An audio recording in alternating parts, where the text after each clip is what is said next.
Kita telah terhubung dengan pakar hukum pidana Universitas Pelita Harapan, Bapak Jamin Ginting untuk mengetahui sidang pra-peradilan Peggy Setiawan. Selamat siang, Pak Jamin. Selamat siang, Mas. Ya, Pak Jamin, ini dalam pra-peradilan yang perdana harusnya digelar hari ini, namun pihak termohon yakni penyidik dari Polda Jawa Barat tidak hadir. Lalu seperti apa sebenarnya tahapan bila dari termohon ini tidak hadir? Ya, bila dia tidak hadir, maka kesempatan kedua akan diberikan dipanggil sekali lagi.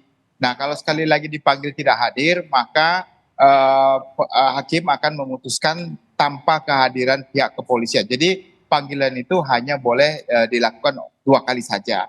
Nah, kalau dia tidak hadir, maka dilanjutin. Tetapi kekhawatiran saya bukan di situ.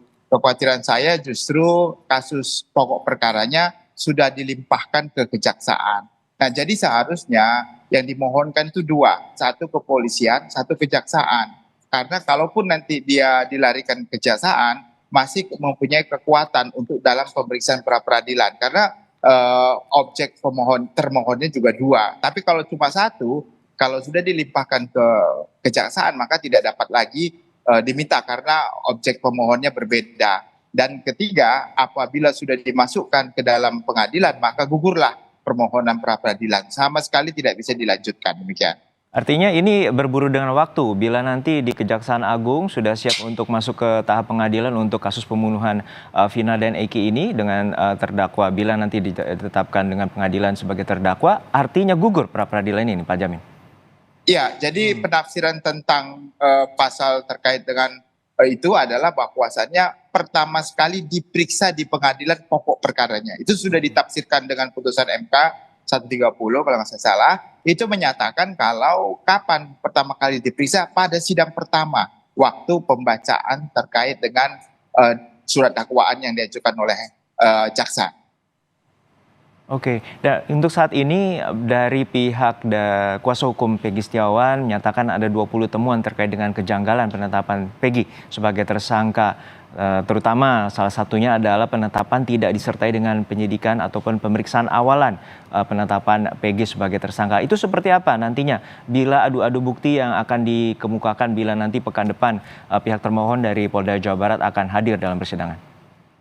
Ya, terkait dengan ini kan pra-peradilan hanya memeriksa terkait dengan prosedural, penetapan tersangkanya dianggap tidak sah karena tidak sesuai dengan prosedur. Tidak sesuai dengan prosedur, contohnya terkait dengan alat bukti yang dihadirkan itu tidak cukup 2 alat bukti. Yang tidak cukup itu karena contohnya hanya foto, gambar dan segala macam. Saya sependapat juga tadi dari pendapat dari lawyer itu harus ada scientific evidence, yaitu yang menunjukkan bahwa orang yang dijadikan tersangka itu benar-benar Peggy yang dimaksudnya yang pada saat ini menjadi tersangka begitu, bukan orang yang namanya sama tetapi personnya berbeda begitu. Nah, ini yang harus ada pembuktian cukup untuk menjadikan dia sebagai tersangka tersebut begitu. Nah, kalau enggak, maka ini akan dibatalkan penetapan tersangkanya.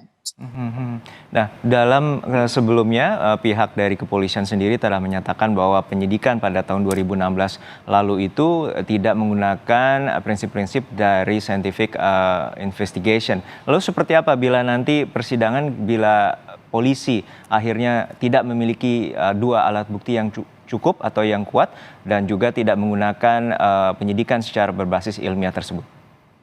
Ya, kalau nanti dihadirkan dalam pra-peradilan, ternyata di situ hanya ada foto atau keterangan-keterangan dari terdakwa yang memang juga menyangkal pernah bertemu dengan orang tersebut, maka tidak bisa dijadikan dasar untuk sebagai penguatan dia adalah tersangkanya. Maka hakim harus membebaskan, artinya menyatakan kalau penetapan tersangkanya tidak sah.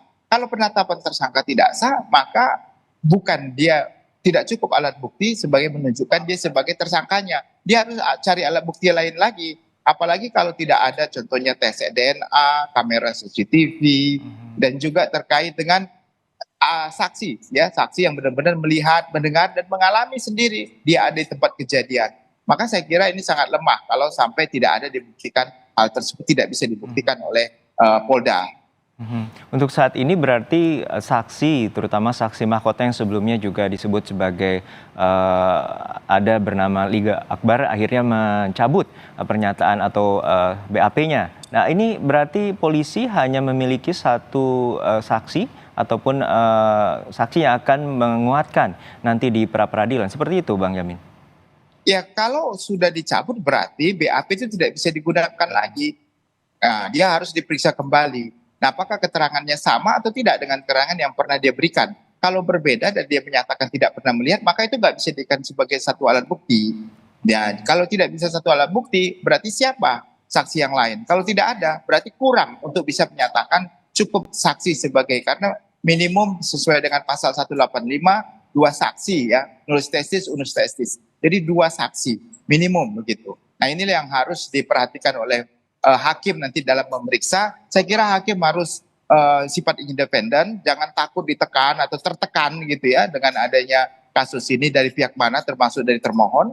Saya kira ini lebih baik supaya demi menegakkan keadilan bagi orang yang memang mencari keadilan begitu sebenarnya.